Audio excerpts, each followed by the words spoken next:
Hello everyone, আসসালামু আলাইকুম। শুভ সকাল। সবাই কেমন আছেন? আশা করি আল্লাহর অশেষ রহমতে অনেক অনেক ভালো আছেন। আপনাদের দোয়ায় আমিও ভালো আছি, আলহামদুলিল্লাহ। তো সকাল থেকেই ভিডিওটি স্টার্ট করেছি। প্রথমে বাহিরেটা দেখাচ্ছি, আপনাদের সাথে শেয়ার করতেছি।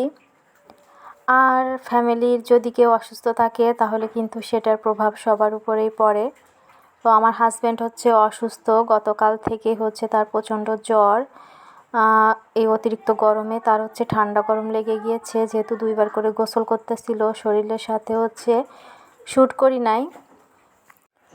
আর অফিসেও প্রচুর স্ট্রেস যায়, এই কারণে হঠাৎ অসুস্থ হয়ে পড়েছে এবং অসুস্থটা কিন্তু বেশ খানিকটাই। আর অতিরিক্ত অসুস্থ হলে সে বাচ্চাদের মতো করে। তো আমার তো অলরেডি একটা বাচ্চা আছেই, তার উপর যখন সেও বাচ্চাদের মতো হয়ে যায় তাহলে বুঝতেই হবে যে ব্যাপারটা কেমন দাঁড়ায়। তারপরে পরিবারের সবাই একে অন্যের উপর নির্ভরশীল, সবাই সবাইকে আন্তরিকতা দেখাবে, এটাই স্বাভাবিক।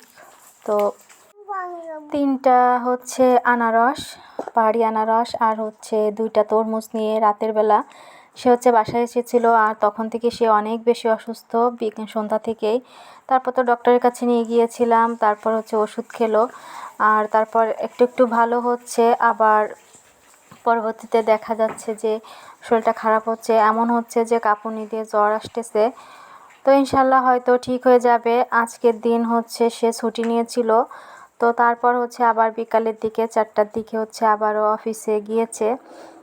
তো যেহেতু পরে চাকরি, কিছু দায়িত্ববোধ তো থাকেই। সিনিয়র হলে যে সমস্যা হয় যে তার উপর অনেক দায়িত্ব আছে, এজন্য সে না গেলে সমস্যা, এজন্য সে গেল। তো এই ভিডিওটি আনারসটা কেটেছিলাম 11টার দিকে। আনারসটা কেটে একটু খেয়ে নিয়েছিলাম আর রেখে দিলাম, বাবুকে একটু দিয়েছিলাম, ওর আব্বুকে পরে দিব।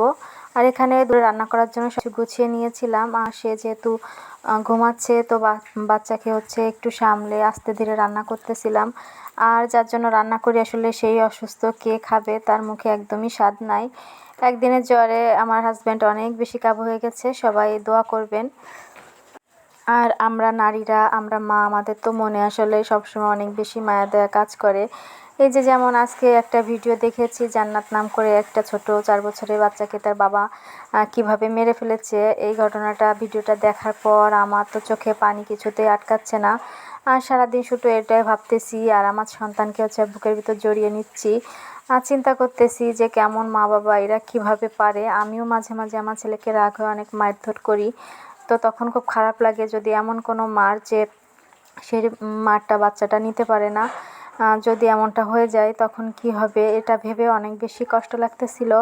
তো আমরা মায়েরা, বাবারা, আমাদের সবাই কিন্তু সন্তানকে শাসনের ক্ষেত্রে একটু সচেতন হয়ে শাসন করতে হবে। এমন কোনো আঘাত করা যাবে না যেটা আমাদের সন্তানরা নিতে পারবে না। খুব মজার একটা তরকারি রান্না করেছিলাম, আলু ভাজিটার করতে পারিনি। বাবু অনেক বিরক্ত করতেছিল, আর ওর আব্বুর ঘুমের প্রয়োজন, রাতে তো ঘুমাতেই পারিনি, তো এই জন্য ঘুমাচ্ছিল। আর বলতেছিল যে রান্না করার দরকার নাই, বাবুকে সামলাও।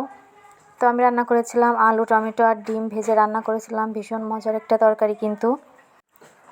তো তারপর যে আমি আর বাবু একটু খেয়ে নিচ্ছিলাম, ওর আব্বু তখনও ঘুমিয়ে আছে। তারপর একটু রাগ করলাম যে এভাবে যদি শুয়ে ঘুমিয়ে থাকো তাহলে তো শরীরে রোগ ব্যাধি আরও যাবে না, উঠে গোসল করবা বা মাথা ধোবা, তারপর খাওয়া দাওয়া করে ওষুধগুলো খেয়ে নাও, তা না হলে তো রোগ ব্যাধি যাবে না।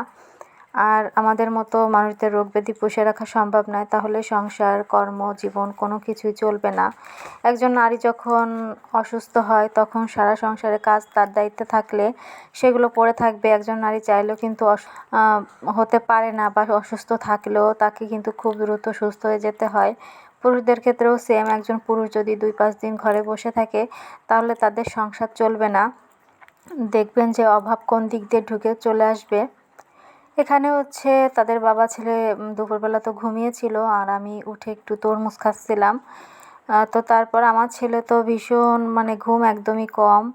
আমি ওঠার সাথে সাথে সে উঠে পড়ে, একদমই আমার কালকে থেকে একটু রেস্ট নাই। একবার তার বাবা, একবার ছেলে, সবার চাহিদা পূরণ করতে গিয়ে আমার একদমই হচ্ছে না। তার ভিতর দিয়ে আমি সকল আপুদের ভিডিওগুলো কিন্তু অন করে রেখে ফুল ওয়াচ করে দিয়েছি। কারণ এটাও তো হচ্ছে আমার একটা দায়িত্ব। আর অনলাইনে সত্যি কথা বলতে কি, ফ্যামিলিতে যতই টাইম দেওয়া হোক না কেন, অনলাইনে এসে একটু টাইম না দিলে আমার নিজের কাছে একদম ভালো লাগে না। কোন আপুদের ঘরে কি হচ্ছে, কোন আপুদের কি ভিডিও তৈরি করে ছাড়লো, কণ্ঠটা না শুনলেও না একদমই ভালো লাগে না, কারণ এটা একটা পরিবারের মতো। আর এই যে বিকেল টাইমে এখানে হচ্ছে আমরা এই যে খাবার পানি উঠাই, এখান থেকে পানি ছেড়েছে, একদম ঠান্ডা পানি, একটু খেয়ে নিলাম। মাশাআল্লাহ অনেক ভালো লাগতেছিল। কিন্তু অনেক ঝামেলার পর আজকের ভিডিওটা করেছি, আর ছাড়তেও কিন্তু অনেক দেরি হয়ে গেল। সাধারণত 3টার দিকে আমি ভিডিওটা ছাড়ি, তো আজকে হচ্ছে একদম সন্ধ্যার টাইমে ভিডিওটা ছাড়তেছি। তো সবাই ক্ষমা সুন্দর দৃষ্টিতে দেখবেন ভিডিওর কোনো অংশে যদি কোনো ভুল থেকে থাকে। আর অবশ্যই সবাই দোয়া করবেন আমার পরিবারের জন্য, আমার হাজব্যান্ডের জন্য। আর আল্লাহ তাআলা যেন সর্ব অবস্থায় আমার সন্তানকে আর আমাকে যেন সুস্থ রাখে, কারণ আমাদের দুজনের কেউ অসুস্থ হলেই অনেক বেশি ঝামেলার। তাই সর্বদা সুস্থ থাকার চেষ্টা করি। আল্লাহ যেন সবসময় সুস্থ রাখেন, ভালো রাখেন। আল্লাহ হাফেজ।